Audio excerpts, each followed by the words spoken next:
ओडिशार आशा भरोसार केन्द्र Cuttack SCB medical college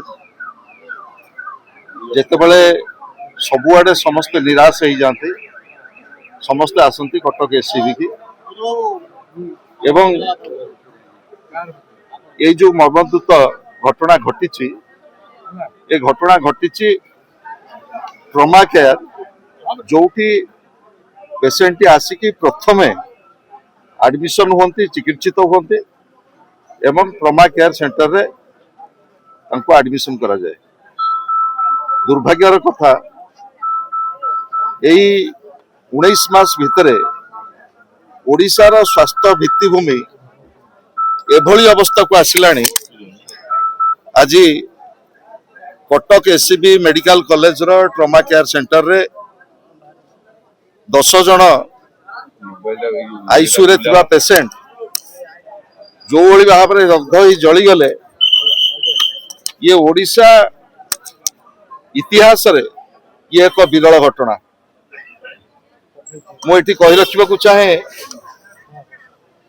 एकदा कटक एससीबी मेडिकल कॉलेज को सारा ओडिशा रे सारा भारत वर्ष रे स्वास्थ्य भित्तिभूमि की सुदृढ़ करने पूर्वतन मुख्यमंत्री श्रीयुक्त नवीन पट्टनायक एठी अतिरिक्त 5000 बेड एठी भित्तिभूमि प्रतिष्ठा केवल कर निर्माण कार्य शेष पर्याय पहुंचुची किंतु आज एभली घटना घटिला परे ये घटना को दायित्व सरकार न मुंडई जो भली भाव में विवृत्ति दौरान जहाँ अंत्यत दुखदायक जंत्रणादायक एवं वेदनादायक।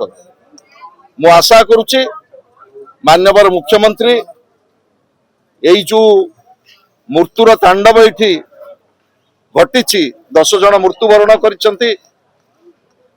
12 जन वर्तमान आहत होती चिकित्सित होती से स्वतंत्र भाव में एटी कहतु सरकार ये जो विफलता स्वास्थ्य अवस्थार ये जो विकल चित्र से ओडिशावासी पाखरे क्षमा प्रार्थना करंतु।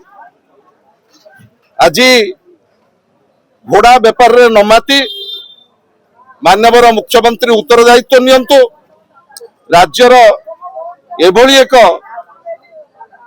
दुखदायक परिस्थिति रे से उत्तरदायित्व निर्वाह करंतु ए दाबी मु रखुची।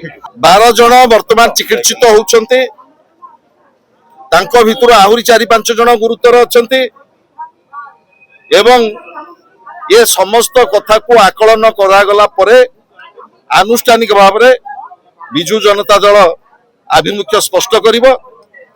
मु गोटे प्रारंभिक भाव में ये दाबी मु चाहुनी करिवा पई कारण वर्तमान 10 जनकर अमूल्य जीवन चलीगला एवं 12 जन वर्तमान गुरुतर रही चिकित्सित होउछंती सेथुरु 4 जन मध्य स्टाफ संपृक्त अछंती। तेणु मोर प्राथमिकता रहिबो ये 12 जन केमिति सुस्थ होइकी आसंतु एवं तांको अधिकरु अधिक चिकित्सा जोगे दिया जाए। एई वीडियोटी आपनकु केमिति लागिला कमेंट करि जणांतु।